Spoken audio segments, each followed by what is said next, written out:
Good morning, all of you.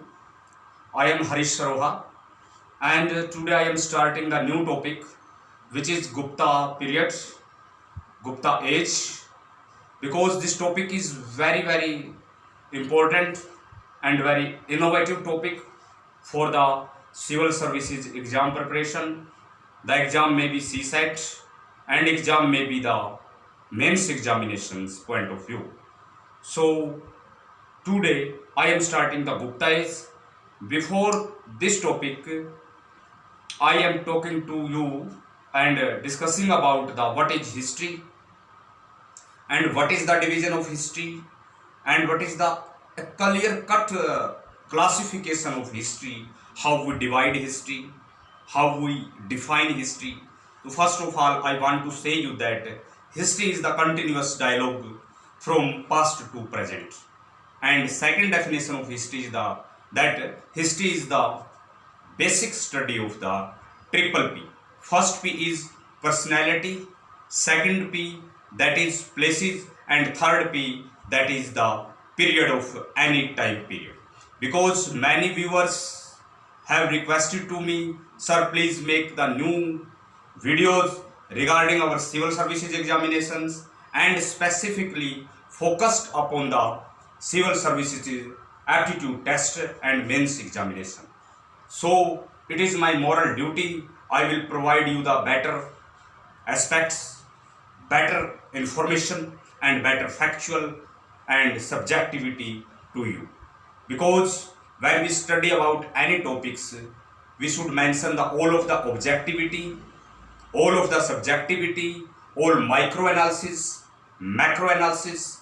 Our horizontal approach must be clear, our vertical approach also must be clear. So before this lecture, I have provided you a specific and valuable lecture. Like my first lecture was the Stone Age, my second lecture was the Indus Valley Civilization, which was the first urban planned civilization in which public health, sanitation, water works providing in a very popular way.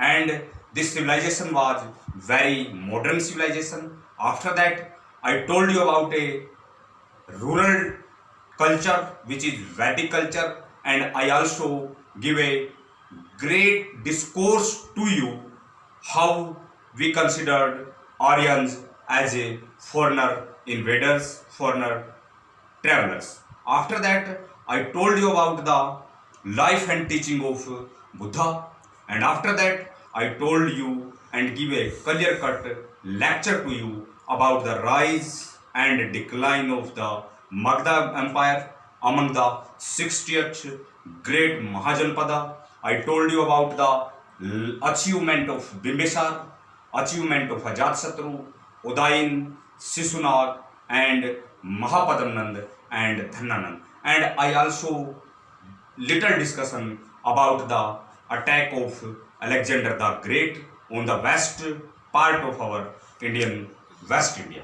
So after that, I told you about the Mauryan Empire, how Chandragupta Maurya established Maurya Empire with the help of Chanakya, who is also considered Vishnu Gupta, and Kautilya also. He wrote a great book, a great Sanskrit literature, which is called Arthashastra, in which he gave the four policies like Sam, Dand, Bhed, and Niti. So Sam, Dand, Bhed, Niti. So these are the basic pillars of the any king.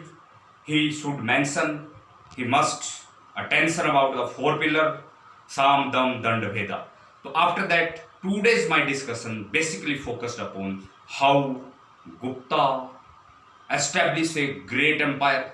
It was the last ancient empire, and the main question of this chapter is that how we considered Gupta age as a golden period, because many historians like Ramsaran Sharma and many historians said that Gupta age is a golden age. Why? I will provide you a basic description, basic discourse in which I will prove that Gupta age was not a golden age. It was a golden age only about art, architecture and literature only. If we analyze the overall description, overall evaluation of the social fabric, overall description about the political structure, overall description about the economic system during Gupta age, we found that there had a lot of lack of strength in the system, so we cannot say it a golden age.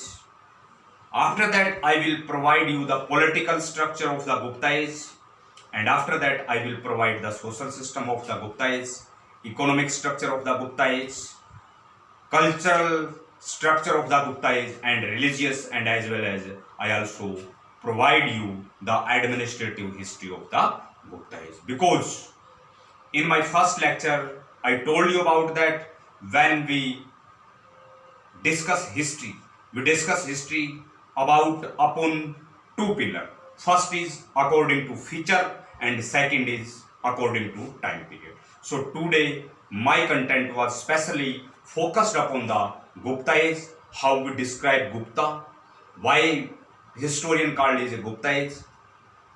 There are many discourses that many historians says that Guptas were Vaishyas, many historians says that Guptas were Kshatriyas, many historians says that Guptas were Shudras, and many historians says that Guptas were the Brahmanas, because Varna system is dominating each and every period of Indian history, because Indian society from Vedic age to till today is a closed society. Indian society was religious dominant society. Indian society was Vedic culture dominant society. Indian economy was dominated by the agriculture based society. So today my focus is totally upon the political history. Political history, when we study the many books like K.C. Srivastava, like Romila Thapar history, like D.N. Jha, like V.D. Mahajan, like Cambridge History of India, like Oxford History of India, and we evaluate and study the Wikipedia, we found that Gupta history is a very unique history, because Sri Gupta was a feudal. He did not adopt any title, and he established Gupta Empire. We had a lot of evidence about Sri Gupta, but he was working like a feudal, like a samant. Because when we study about the feudalism, this is the structure of feudalism. That is the king, and from below to up, there are many feudals. Feudal means a piece of land. Many feudals.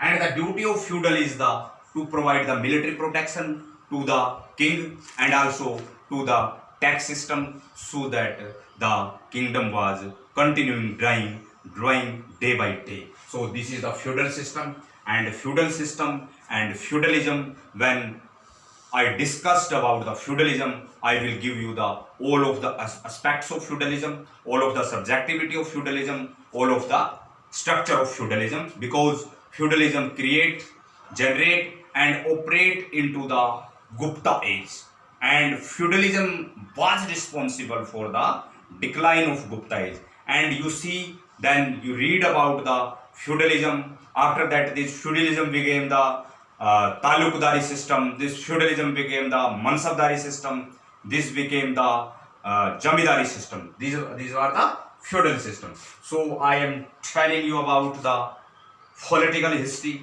In political history, I told you about the Sri Gupta. Sri Gupta established Gupta Empire, but he was not a great king.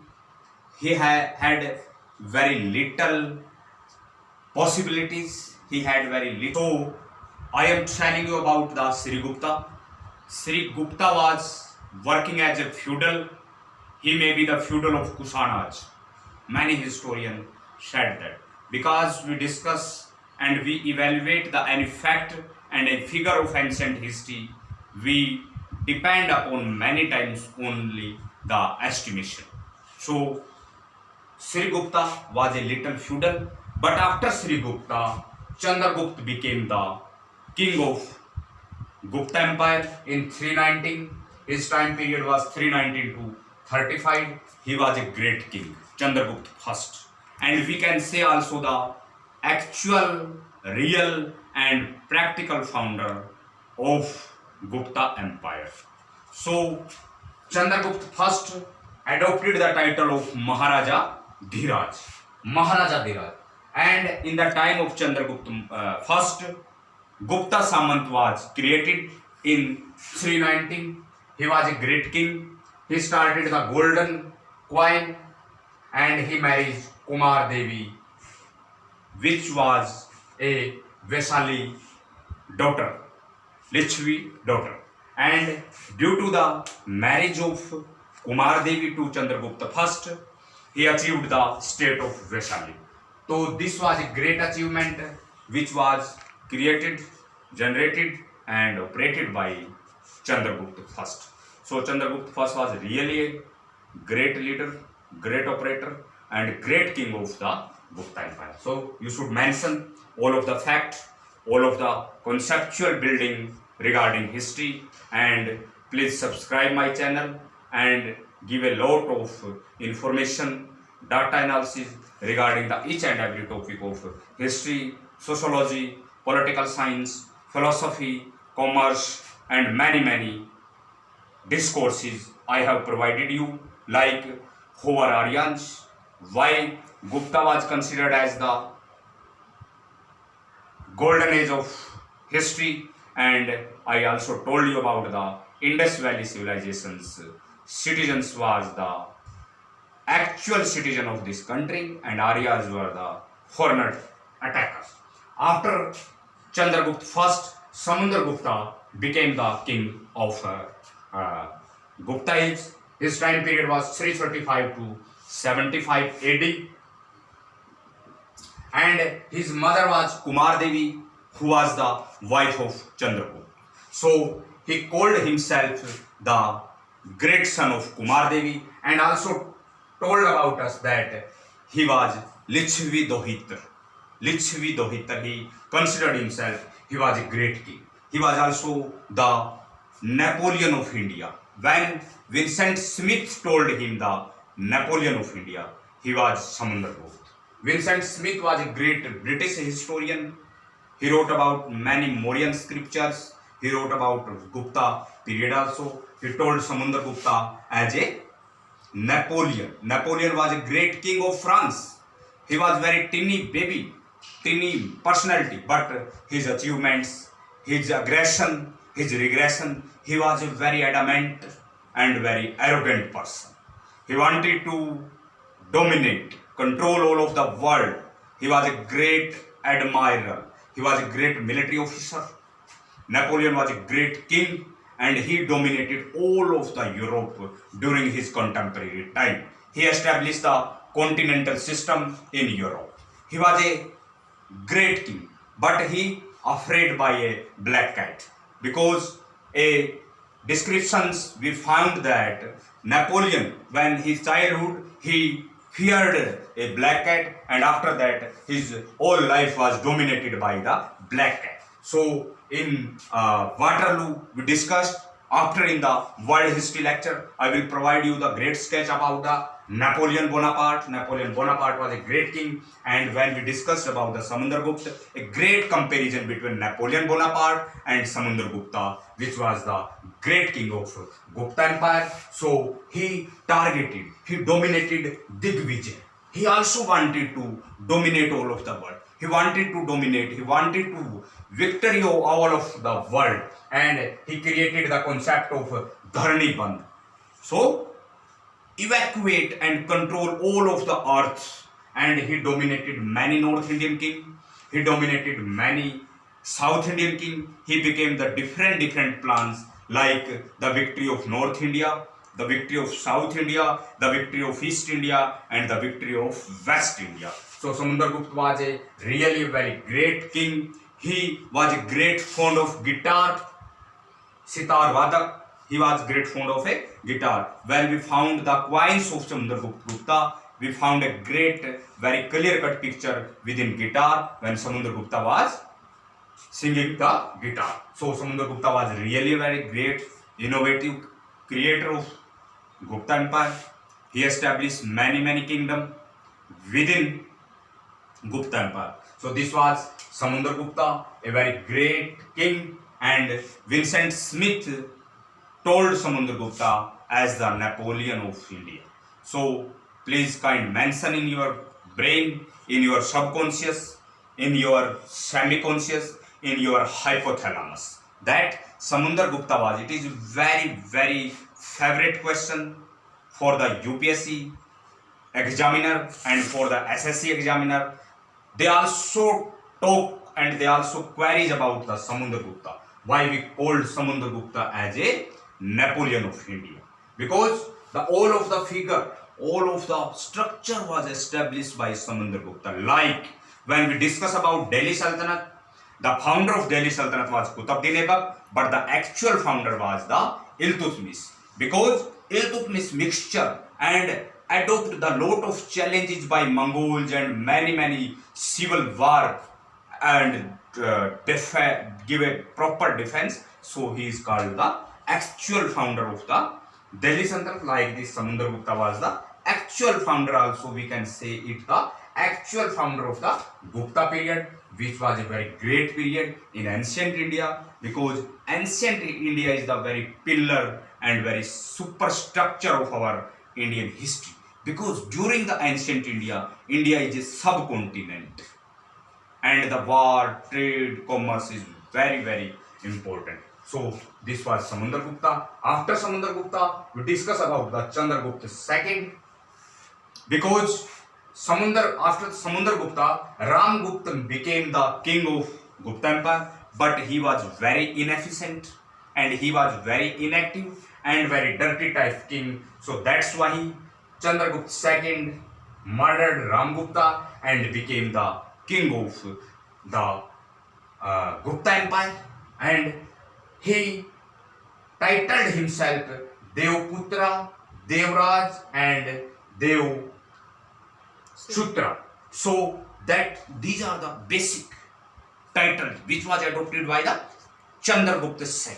And in the time of Chandragupta II, he generated the Mehrauli pillar in Delhi. Or it was a very great pillar even today. And the iron which was used cannot decline till today. So in the time of Chandragupta II also considered as a golden age of Gupta age, because the literature, the art, the architecture and paintings and dance and songs were very evolving, developing and growing day by day. Due to these factors, many historians considered the time of Chandragupta II as the golden age, Sunehra Kal, golden age of the Gupta age. And he victory upon the Sakas, and on the occasion of the victory on Sakas, he popularized and he created a new coin of silver coin, and he married his daughter Prabhavati to the Vakatak Naresh Rudrasen II. So this was the Chandragupta II. The time period of Chandragupta II is very popular, very proactive, because he launched the silver coin on the occasion of the victory upon the Sakas. Sakas was very great king, which are dominating and deteriorating to the Gupta age. So Rudrasen II, he was a princess of Vakatak. He married with the daughter of Chandragupta II. The daughter name was Prabhavati Gupta.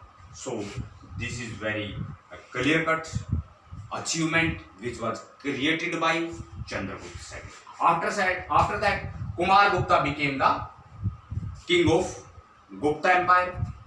He in his time, Pushyamitra attack was generating the new system in Gupta age. After that, Skandagupta became the last big king of the Gupta age. So today's my discourse was regarding the Gupta age. I told you about the why we considered the Gupta age as a age of golden age, and I also told you about the political age. So after that, I will discuss about the why many historians told Gupta age as a age of golden age. We give a lot of figure, we give a lot of facts why we call it a Gupta age. So Gupta age was considered as a golden age. We will define lot of things. So when you wrote about the mains examination, your writing skills must be very clear. Your writing skills must be subjectivity based with objectivity. You write like a science student's examination. Why golden age and why not? So golden age totally, when we discuss about golden age totally depend upon the arts. A lot of works had been established in art and architecture. Arts के मामले में बहुत काम हुआ. Arts, architectures, many temples became, and literature. There are a lot of poets like Kalidas. He was also the Shakespeare of India. Like Bharvi, Aryabhatta, who invented zero, and many new medicine value like Charak, Shushrut. So this age was the age of golden age, only for art, only for architecture, and only for literature. But the conceptualization of golden age was not a universal concept. It was single-minded concept because only in three factors work was done. First is art, second is architecture, and third is literature. So we cannot say approximately this age was to the age of golden age. This age was age only about the arts, only about the architecture, lot of temples, Lingaraj temples, many temples. It may be Besar style, it may be Dravid style, it may be many third style also. So these temples, lot of styles of temple building was created, generated and operated. Literature, Kam Sutra was written. Abhigyan Shakuntalam was written by Kalidas. Raghuvansam was written by Kalidas. So lot of literature was written in the age of Gupta age. So these factors only responsible, we can say it a golden age. But this was not a golden age, because when we discuss about the social system,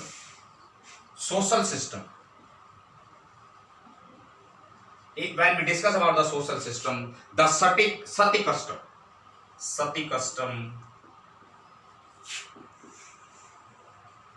custom, when we found historical evidence found in Gupta age, and ideal worship was also very popularized, and casteism system is also generated in Gupta age.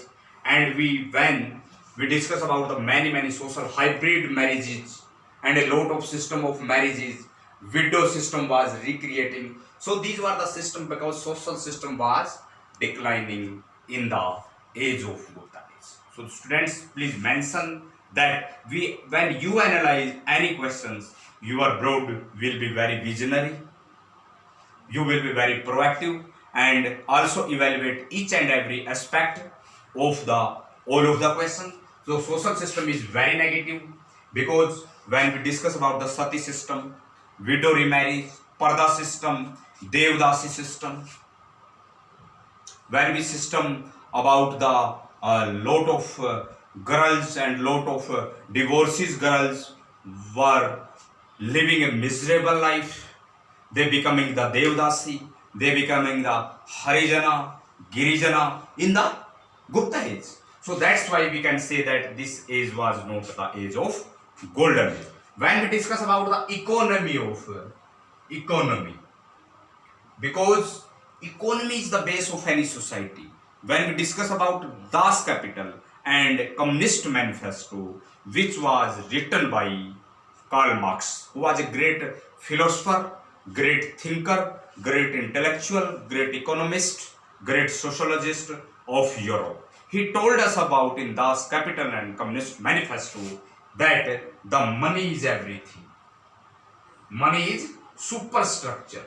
When you have a money superstructure, you became the very respectable in society. But when your economic status is very down, you may be a clear-cut respectable person, but nobody give you respect because you have no money.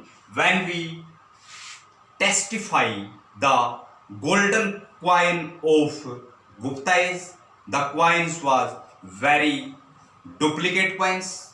The level of gold was very impure, so that's why we say that the economy is declining. When we discuss about the feudalism, a lot of feudal was generating a lot of wealth, and they are dominating to the king of the Gupta age. The different attacks like the attacks of Hunas, the attacks of Pushyamitraj, they are declining the Gupta age. So when we discuss about the economy is declining. So we can say that on the figure, facts and subjectivity and objectivity that this age was not age of golden age, because economy was declining. When we say the any age golden age, so the golden age is the age of those ages in which social, economic, political, cultural, administrative and religious factors are continuing growing in a harmonious way. Not imbalances. One is very up and one is very down. This is very negative thing, or especially for the Gupta period. So we can say that the Gupta age was not the age of golden age. And when we discuss about the religious system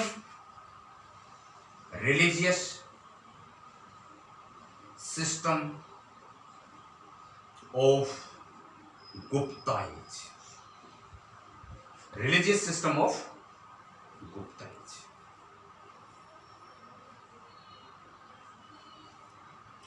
When we discuss about the age of Gupta age, the popularity was only for the Vaishnavism. Buddhism was not exploring, Jainism was not exploring, only Vaishnavism. So there is no harmony, there is no secularism, only a single-minded religion, which is Vaishnavism, is exploring, is evolving, is developing. So it is the single-minded, and only the one coin is developing and other is underdeveloping. So we can say that the social system. And when we discuss about the political system, we can say when we says the political system of the Gupta age, the political system is not very proactive and not very active, because the political system, when we discuss, the first is the Sri Gupta. Sri Gupta was not a very good king. He was realizing only like a feudal. And when we discuss about the Ram Gupta also was a very single-minded king and very inactive and feeling like a feudal. And when we discuss about the last king like Kumar Gupta and Skand Gupta, they are not a great king. They are not a great leader and creator and generator. So that's why he says that overall, when we discuss about the social, economic, political, cultural, religious, and the administration was also not very standardized. And when we discuss about the feudal system, so feudalism is also generating the new problems for the king, because in any feudal system, king was becoming really weak weaker, because when we discuss about the Charles Darwin theory, Charles Darwin was a great biologist of the West. He created and generated a great theory, which theory is the theory of survival of the fittest. So those system was not fit. So that's why in the end, in the evaluation, in the conclusion, we can say that Gupta age was not the age of the golden age. This age was a biased age. And when we discuss social system is very declining. Only we can say 2 or 3 points like Charak, Aryabhatta, they are very popular. Zero was discovered by them. Gravity also discovered by them. The solar system, the balance of solar system was also invented. But they are not very interdisciplinary and not very universal creator of the universe. So this lecture was specially delivered for the UPSC aspirants, delivered for the PCS. It may be Punjab Public Service Commission, it may be Haryana Public Service Commission, it may be UP Public Service Commission, it may be Himachal Pradesh Public Service Commission, it may be Uttarakhand Public Service Commission, it may be Rajasthan Administrative Service. So when we discuss about the parameters, standards of the prelims as well as the mains examination, we found that the Gupta age was a very favorite topic for the civil services evaluator and examiner. So please, your interest area was become very clear. You should give a lot of time to Gupta age and Maurya age. So lot of viewers giving a lot of feedback. I humble request to all of you, please subscribe my channel. I am Harish Saroha, and I also giving you a clear cut sketch of the history, how history is written, how history became, and why we adopt history as a subject in main examination. Because history is the mother of all of the branch of knowledge. So in next lecture, I will give you why we adopt history as a main exam in our civil services examination, and I will give you a lot of different angled subjects to you. And today's lecture especially focused upon Gupta age. Thanks students. Thank you very much.